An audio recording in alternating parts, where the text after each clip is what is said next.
A fixed vertical smooth rod AB। तो ये वाली रॉड जो AB है ये वर्टिकल रॉड है, ठीक है। और ये रॉड इसके अलोंग घूम सकती है ना, क्योंकि ये हिंज है। तो ये मान लो कि ये V वेलोसिटी से क्या कर रही है, ऐसे ऊपर नीचे आ सकती है, ठीक है। Rod AB kept in front of the uniform disc of mass M। ये वाले जो डिस्क है इसका मास कितना है, M है। और रेडियस ये इतनी दे रखी। रोलिंग विदाउट स्लीपिंग, बहुत इंपॉर्टेंट बात है कि रोलिंग विदाउट स्लीपिंग मतलब यहां से क्या मिलेगा आपको, रोलिंग विदाउट स्लीपिंग का क्या मिलेगा, V equal to omega into R। ये याद रखना है, V equal to omega into R। और अभी अगर मैं इसी को सेंटर को देखूं तो ये वाली ओमेगा इंटू R की वैल्यू कितनी दे रखी है, √3 दे रखी है ना। अब इस डिस्क को देखिए आप, है ना, डिस्क की यहाँ की वेलोसिटी। तो ये जो V आ रहा ना, इस V को ये टोटल एंगल कितना, ये एंगल आप देखेंगे 150 दे रखा है, ये 90 हुआ तो ये कितना हो जाएगा, ये 60 डिग्री हो जाएगा, है ना, ये एंगल 60 डिग्री। तो ये वाला कितना हो जाएगा, ये 90 है तो ये वाला 30 डिग्री हो गया।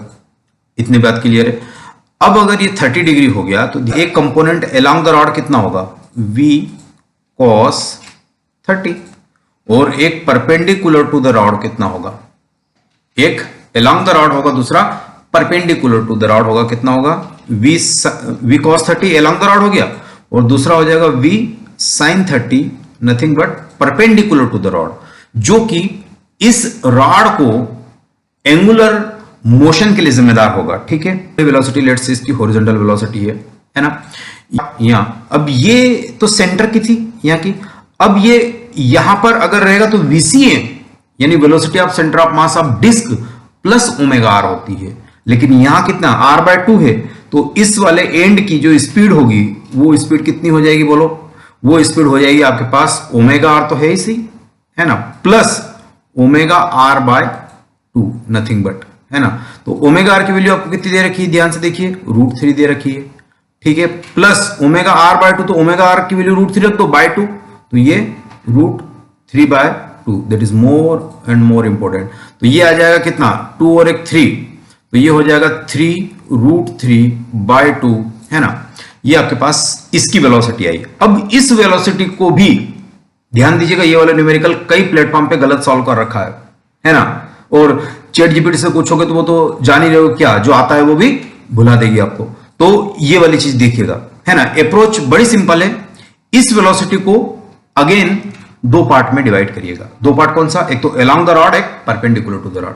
तो ये वाला कंपोनेंट अलोंग द रॉड है और ये वाला component perpendicular to the rod है। यस और नो, यस। और ये है कितना, ये 3√3। तो ये वाला कंपोनेंट आप लिखिए, ये एंगल अगर 30 है ना, ये एंगल अगर 30 है तो ये वाला एंगल कितना बनना, ये ऊपर से 30 ये वाला 60 बनेगा। नहीं समझ में आया, इतनी ज्योमेट्री तो आ ही सकती है आपको अगर आप जेईई एडवांस के न्यूमेरिकल को एक्सपेक्ट करते तो, ठीक है ना।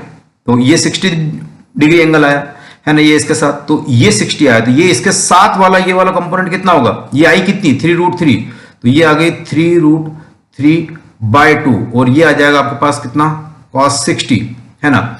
और इसी को परपेंडिकुलर, रॉड के परपेंडिकुलर जो आ रहा है ये वाला कितना आ जाएगा, नथिंग बट बोलिए 3√3/2, और ये उसके साथ cos आ गया, और इसके साथ आ जाएगा sin 60 डिग्री एंगल है आपको।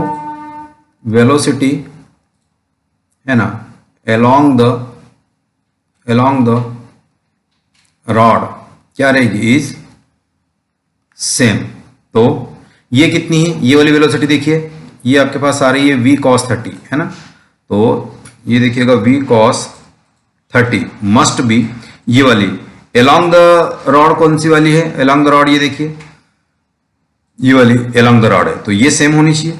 तो ये आपके पास आ जाएगा 3√3/2, है ना, और ये आ जाएगा cos 60। आप ऐसे सॉल्व करेंगे तो ये आ जाएगा V√3/2 नथिंग बट ये आ जाएगा 3√3/2 और cos 60 की वैल्यू 1/2। तो √3 को √3 खा जाएगा, है ना, इस 2 को ये 2 खा जाएगा, और finally you will get V आ जाएगा आपके पास नथिंग बट कितना 3/2 मीटर पर सेकेंड। ये लीनियर वेलोसिटी आई है रॉड की, है ना। तो आप ध्यान से देखिए, है ना, आपके पास ध्यान है तो आप ध्यान से देखिए कि ये v आपके पास कितना आ गया, 3/2 आ गया। तो हमें रोटेशन के लिए रिस्पॉन्सिबल कौन है, रोटेशन के लिए रिस्पॉन्सिबल परपेंडिकुलर वेलोसिटी होती है। ये बेसिक प्रिंसिपल आपको पता है। तो v कितनी है, ये आपके पास 3/2, तो ये वाला कंपोनेंट कितना हो जाएगा 3/2, और cos 30 की वैल्यू 1/2, तो ये आ गया आपके पास कितना 3/2। एक ये परपेंडिकुलर कंपोनेंट है। दूसरा परपेंडिकुलर कंपोनेंट, ये थोड़ा सा ध्यान दीजिए, रॉड के ये वाला कितना था, ये लिखा ही है आपके सामने, है ना, ये लिखा ही है। तो ये कितना हो जाएगा 3√3/2, और cos sin 60 की वैल्यू √3/2, तो ये 3 से 3 गया, 2 to 4, तो ये आ जाएगा 9/4, ये आ गया 9/4। अब रॉड को मैं रीड्रा करता हूं, है ना प्यारे स्टूडेंट्स। तो ये एक ये कंपोनेंट है और ये कंपोनेंट है ना, दो कंपोनेंट आपको मिल रहे हैं। ये वाला कंपोनेंट अभी मैंने निकाला, आपके सामने कितना है ये, है ना, ये वाला कंपोनेंट देखिए आप 3/4 मीटर पर सेकेंड, और परपेंडिकुलर वाला कंपोनेंट आपके पास आ गया 9/4 मीटर पर सेकेंड। है कितनी है ना, length 2 metre is connected with a Q, है ना, point Q is then PQ can freely rotate over the smooth vertical AB and this instant PQ angle कितना बना रहा है 150, वो यहीं से देख के करा रॉड विथ। तो अब वेलोसिटी एंगुलर यानी फाइंड, ध्यान से देखिए, find the angular velocity of rod at this instant. Rod को घुमाने के लिए ये वाला रिस्पॉन्सिबल रहेगा, तो ओमेगा इक्वल टू ऐसे लिखिए, V इक्वल टू क्या होता है ओमेगा इंटू R। R आपके पास आ गए लेंथ, ठीक है, लेंथ आ चुकी। तो ये V टोटल है, V टोटल या रिलेटिव ले लीजिए, R टोटल L। तो इस एंड और इस एंड का लेंथ कितना है 2 मीटर है, 2 मीटर है ना। तो V टोटल कितनी आई, एक तो 9/4 आ गई परपेंडिकुलर, एक 9/4 आ गई, दूसरी कितनी आ रही है, दूसरी कितनी आ रही है आपके पास, ये देखो थोड़ा सा कितनी आ रही 3/4, तो ये आ गई 3/4 इक्वल टू ओमेगा, जो कि निकालना L कितना है 2 मीटर, 3/2 है ना रेडियन पर सेकंड, और यही